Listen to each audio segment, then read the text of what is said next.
We present a new edition of the cycle Conversations in Salamanca, organized by the General Foundation of the University of Salamanca through the International Center on Aging.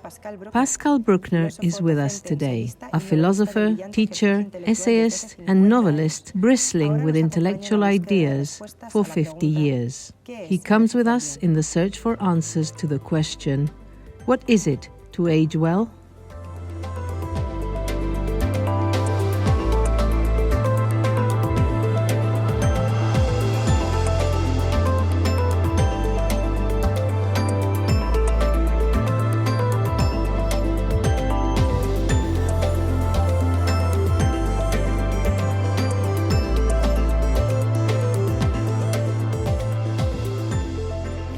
Bueno, Pascal, muchas gracias. Well, Pascal, thank you very much for being here with us. Let's talk about your book, An Eternal Moment, The Philosophy of Longevity. In this book, you talk about how longevity, which is one of the great achievements of humanity, actually has more to do with an extension of old age in some cases. However, this happens in a society obsessed with youth. Among many authors you quote Marx, who says, "We have managed to make intolerable the interval between the unreal and the real." The reality is that we are not going to be young between 60 and 70% of our lives. But we are obsessed with the idea of youth. So how can we manage this trap? We set ourselves from this idol that we can't really reach. Eh bien, je pense qu'il faut faire le deuil de sa jeunesse quand on est. I believe that we must mourn the youth when we are older, because we are going to have a bad time if we don't. We will be very unhappy. The obsession of youth is a recent invention in history. There have always been ages in life, but youth as a cult appeared at the end of the 19th century, especially after the First World War, when Europe faced that endless carnage between the French, Germans, English, Belgians, and when the youth were massacred by officers who were already quite old.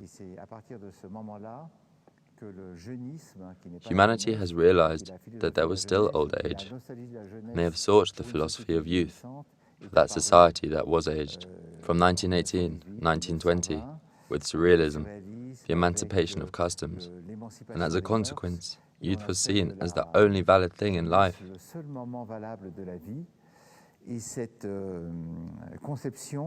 And that conception lasted until May 1968.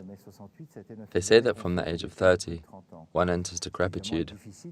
And then obviously, we cannot become obsessed with youth, because when we remember our youth, we realize that in reality, we were not so happy.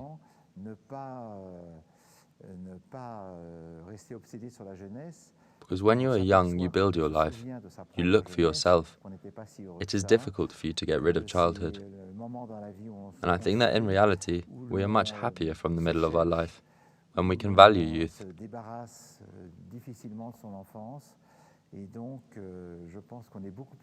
But the young people themselves, curiously, are obsessed with the fact of getting old.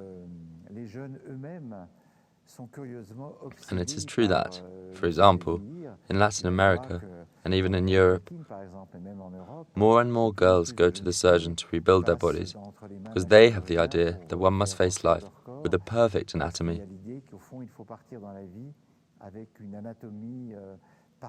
All ages worry about their state. I think that is the main characteristic of life today. Even the youth do not know exactly what their privilege is. Totalmente, me parece muy interesante esta idea de la juventud como... Totally. I find this idea of youth as a cult and the mourning of youth very interesting. You talk about the obsession of perfect bodies that, in the mind of the cult of youth, are young bodies. It is an interesting equivalence that the perfect body is a young body, and not necessarily that would have to be so. Another of the traps that perhaps we set ourselves, and around the obsession with youth, is the idea that at a certain mature age, there are things that are not allowed. How society short-circuits around love and sexuality at later ages, falling into this trap of not understanding romanticism from a certain moment in life. How does this strange relationship be reconciled within this society between life getting longer, and therefore the opportunities to live love are also longer, along with life and with the fact that at the same time there is a negative instinctive reaction to mature love? Oui, c'est-à-dire que il y a deux visions de la Yes, vieillesse. there are two visions of old age. Immémoriale, A negative and memorial one c'est la maladie, is that c'est old age is a l'envieillissement disease, progressif, c'est that weakness of the l'affaiblissement progressive du corps. body. Mais il y a une autre But there vision is a more plus positive positive, one. où beaucoup de gens se disent, quand j'aurai Many dépassé people 50 say ans, par that from the exemple, 50s or 60, 60s, je serai we lose débarrassé du desire. désir. Et c'est We quelque find chose that a lot in beaucoup dans la Greek, philosophie Roman grecque et philosophy.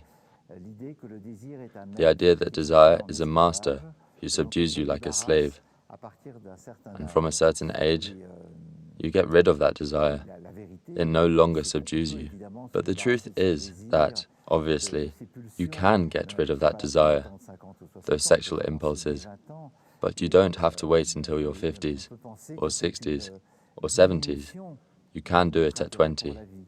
Mais vous l'avez That dit, decrease in l'amour, our lui, interest ne in s'arrête life is jamais. reflected in Quand on that. passe 50, But love 60, never 70, stops. on s'aperçoit que le cœur bat toujours And when you are avec la 50, même, 60, la même or fraîcheur, 70 years old, que le désir you realize that physique your heart existe continues to encore, beat with the same mais que le intensity, regard de la société and that physical desire is still sur there. vous est un regard Although réprobateur, society's gaze is one of c'est-à-dire que, reproach, les personnes âgées ou as les when older seniors people make a fool of ne font themselves pas when they ça, love, elles sont ridicules, we don't like les to hommes. see it.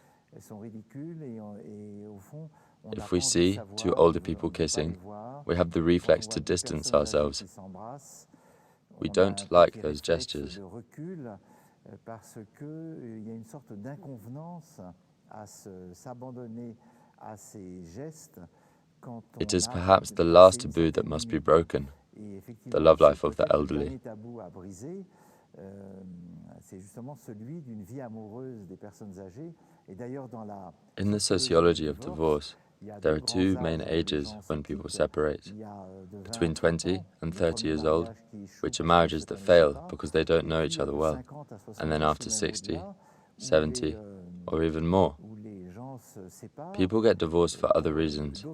They have already raised their children. They have already fulfilled their duties as parents, and the man, or more often the woman, finds another partner, who decides to be alone because it is difficult for them to live as a couple.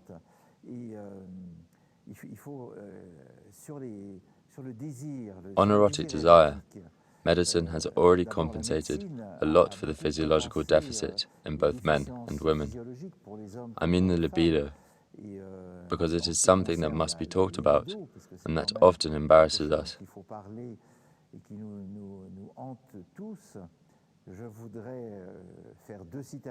Here I'm going to quote two famous women, Princess de Ligne in the 18th century, a French court aristocrat who was asked,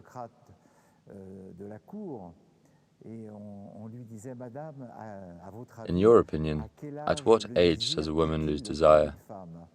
And she replied, "Well, how do you expect me to know if I'm only 80 years old?" And the other quote is from Jane Fonda, who said, 10 years ago, "I have an extraordinary sex life. I've never had such intense orgasms." I am very happy for her. I think that the body does not stop only because you get old. It continues to be realized in all its dimensions.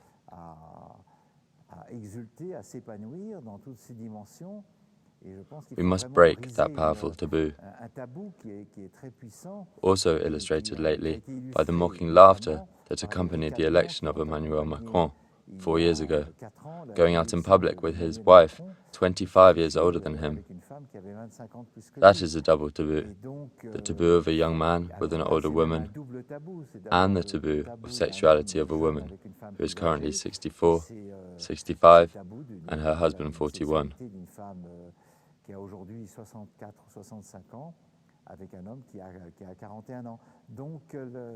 Red lines have been created by society, and they have changed very little. Because myself, being an older man, I recognize that I am not comfortable with these problems. Because one cannot behave in the same way at 60 or 70 years old as at 30 years of age. You need modesty, restraint, reserve, but above all, you should not give up.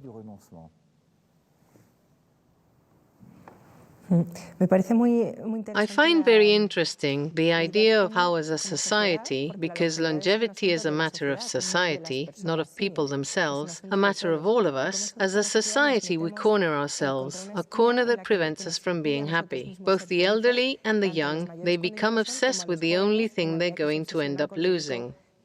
In that sense, you talked about the goal of being happy in the end, right? And from a perspective of inclusion, as a society, assume that all people in all moments of life have the possibility to seek their happiness. In that sense, in the book, you mention that real life is not unique, but that there are many interesting paths that remain to be explored. But at the same time, you also say that we have to assume realistically that life advances, that the range of possibilities is limited. It is important, on the one hand, to maintain that explorer mentality, so typical of youth, throughout life. And yet it is also important to assume with peace of mind the fact that there are some options that are no longer available to you. For example, I am not going to be Olympic gold in rhythmic gymnastics at my age. How do these two realities coexist within the same person trying to be happy? Je pense qu'il y a un malheur de la jeunesse. Well, the unhappiness of youth lies on that there really are too many possibilities. When we are 15, 16, 20, 25 years old, especially in the American conception, we say the sky is the limit. There is no limit. The sky is the limit. There is no limit to your desires, to your abilities, to what you want to do. But in reality, it is not true. Even at 20 years old, when you have children of that age, it is very clear that not everything is possible anymore. Because there are limits: intellectual, virtual, physical, physiological, taste limits. So even as young people, we already choose one path and not another. For example, life from the age of 25 consists of pondering what we can do. There are certain things that we have to abandon, certain dreams or certain possibilities that are already closed at that time. That is indisputable. Your age is also to know that subtraction of the possible. You mentioned the Olympic Games, but there are many things we can do. Obviously, I can no longer run like a young man. There are many sports that I can no longer do, but it is also time to rediscover other disciplines that at 20, 25 years old we did not want to do. For example, in France, there are many universities of experience for the elderly. Mathematics, physics, philosophy, literature. There are courses of writing. That is, people who have not been able to study a university degree can fulfill their dreams or their aspirations once they have already been freed from that workload and have already stopped working or work less. Yes, of course, doors are getting closed, but a happy maturity is to leave the largest number of doors open until the end.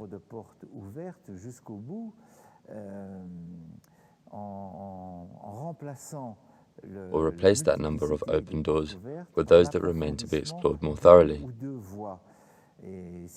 This is the great challenge. Another fundamental problem, of course, is also physical strength. I see it in many friends of mine. They are interested in their health after having had a heart attack or cancer or stroke. In those moments, they realize that the body is their friend. But to a certain extent, the body was already a friend until the age of 40 or 45. After that age, it seems that it is already an enemy, and that it already puts its conditions on us. So it is kind of a personal diet.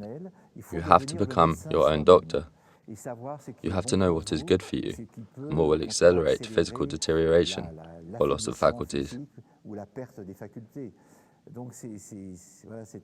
It is a very complicated gymnastics, physical life and a positive mind, which has to remain positive. If we like life, life will also like us and will treat us well. That's basic, but I see it day by day in myself.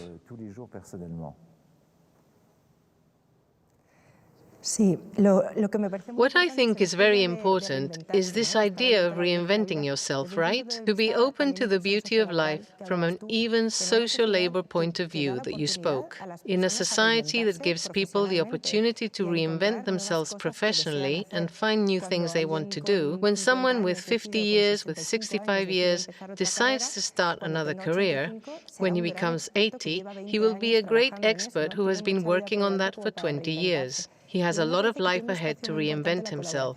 And I think intergenerational collaboration is very important, which is a topic that we have worked on a lot researching in the Demographic Observatory. You talk in the book about how many people sometimes feel a lack of connection to the zeitgeist. And I wonder at this moment in time, in which more generations coexist at the same time, both in the world and in specific companies and in specific work environments, if there is not a kind of almost generalized disconnection from the spirit of the time. And how could we reach a new agreement between generations that gives us all permission to invent and reinvent ourselves and participate in society, in the personal and professional field throughout our lives? Well, I think that the disagreements between generations are positive. I am from the generation of May 68 that decreed the death of the father, the boss, the patriarch, the great figures, and we said, we must tear down everything that precedes us. Let's leave behind the old world. Now it is our children and grandchildren who tell us, okay, shut up. I'm not interested in your stories. The world you built is in tatters. It is a world with global warming and many complicated problems.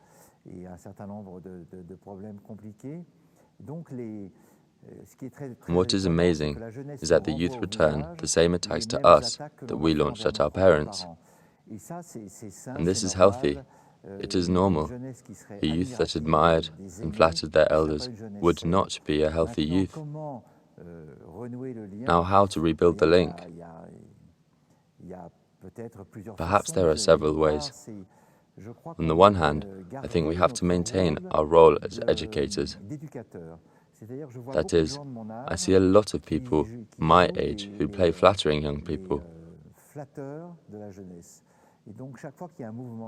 Whenever you see someone young, for example, Greta Thunberg, and climate advocacy, in the upcoming wokeism in US politics, many people of my age throw themselves into that trend and say, it's great because it's young, because it is defended by young people.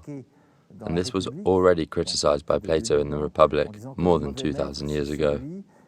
Bad teachers are the ones who run after youth, fearing that they will be caught up in time. I believe that we should not try to flatter young people, but tell them when they get confused. It may be because they do not have that historical distance that those of us of a certain age do. We have a memory, and memory is the ability to weave ties between different eras, to weave relationships between different times. Here in Europe, there are centenarian people who lived through the end of the First World War and who now live in the age of the internet and social networks and who have an incredible historical memory. The temptation of all young generations is to kill their ancestors. Each generation is a new nation, as I said, and our role as elders is to reconnect the septuagenarians with the sexagenarians, with the 40 or the 20-somethings, all with each other, because every decade of life has the possibility of talking with the rest of the generations, without falling into disdain, condescension. Of course, what facilitates the relationship between generations are the children and grandchildren, even for the oldest, the great-grandchildren, and then there can be love between grandchildren and grandparents, not only reproaches and tensions. En dehors des griefs et en dehors des tensions. Back to your first question, the work of older people. I don't know if we'll have time to talk about it. You have already said it. You have to reinvent yourself. But to reinvent yourself, you need a society that accepts that people continue to work from the age of 60 or 65, because this affects all developed societies. One of the main complaints of young people, and I think that they are absolutely right, that they do not want to pay the pensions of retirees who do nothing all day, or go to the Caribbean, the Balearic Islands, Thailand, or Africa to clown, while their children and grandchildren are working. And therefore, in my opinion, one of the remedies to avoid the animosity of the young towards the elderly would be to return the elderly to work in the limits of their possibilities, obviously. Sí, generando de nuevo esos espacios. Yes, generating again those shared spaces that you mentioned, that alliance between generations from the positive value that all the different generations can contribute to.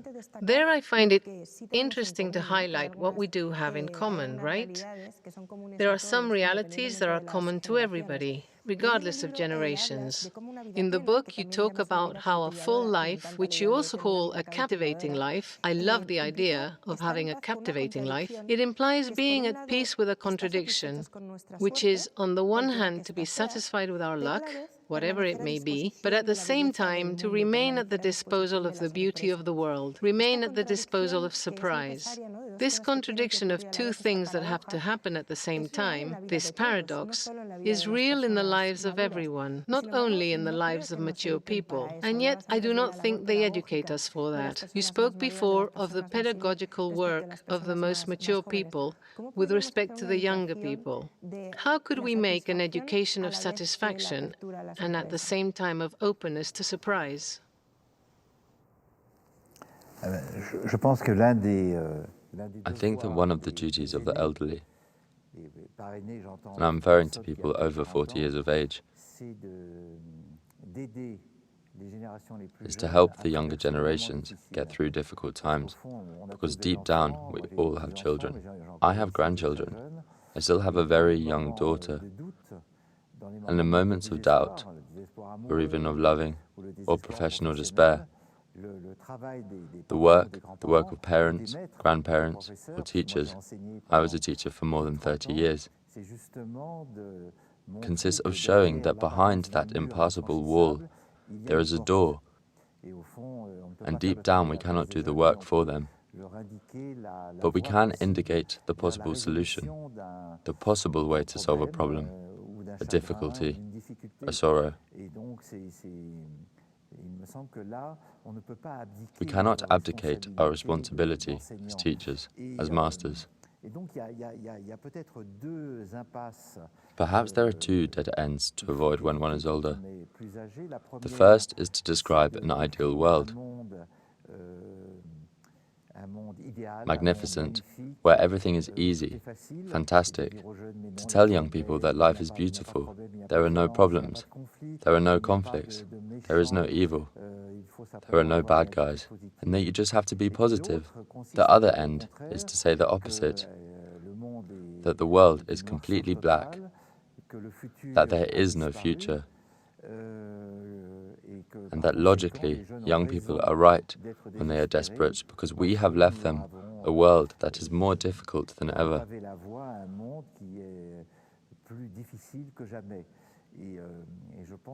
I believe that the truth lies in the middle of these two approaches, and that we have to equip children and young people with weapons to face the chaos of life, because each generation is going to face uncertainty, evil, violence, attacks, wars that are returning to Europe, So we must prepare young people to be sensitive to beauty. There must be an aesthetic education, and for surprise, as you have rightly said, to face difficulties.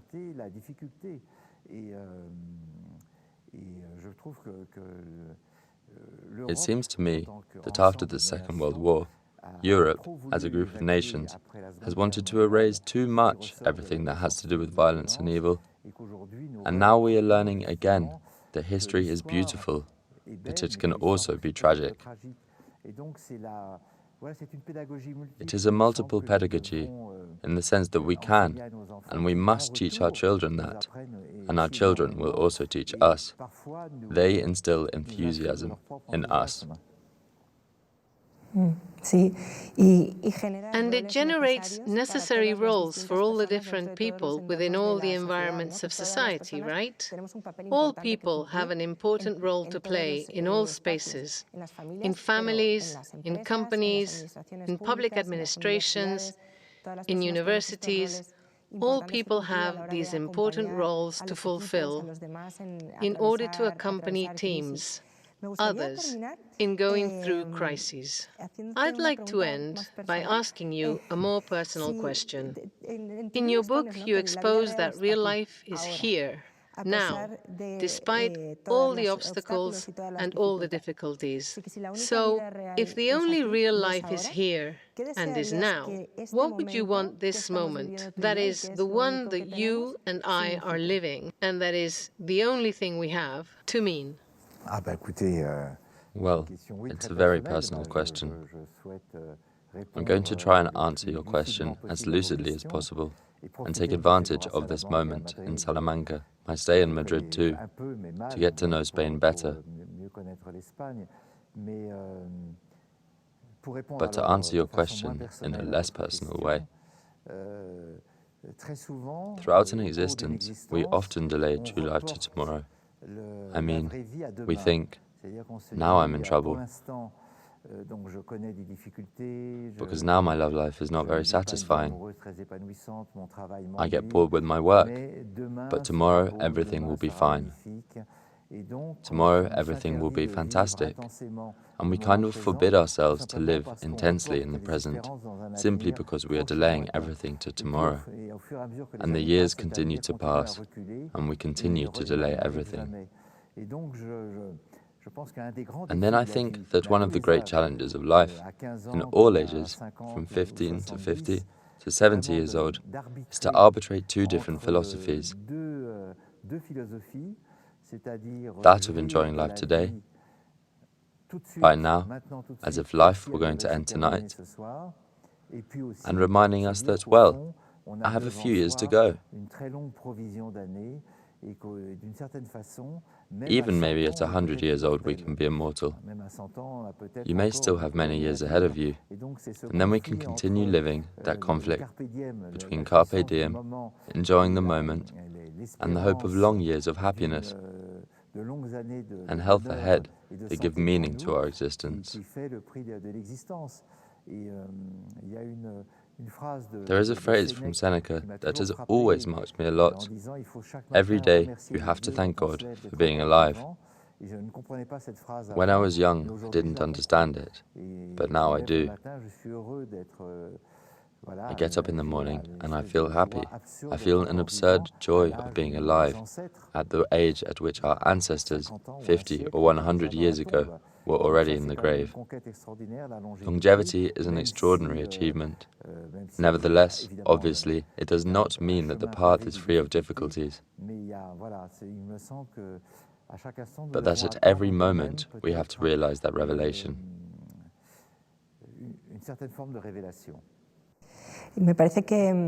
To summarize, it really seems to me that in this time of transition in which we live, books like yours, An Eternal Instant, are more relevant than ever to stop and think about who we are each in front of our own life, different from others. It seems to me that at this time it is especially true, and I quote you, that life is an uncertainty that endures, and that while it lasts, it guarantees us that we are alive. Thank you very much, Pascal. Thank you very much, Conchita.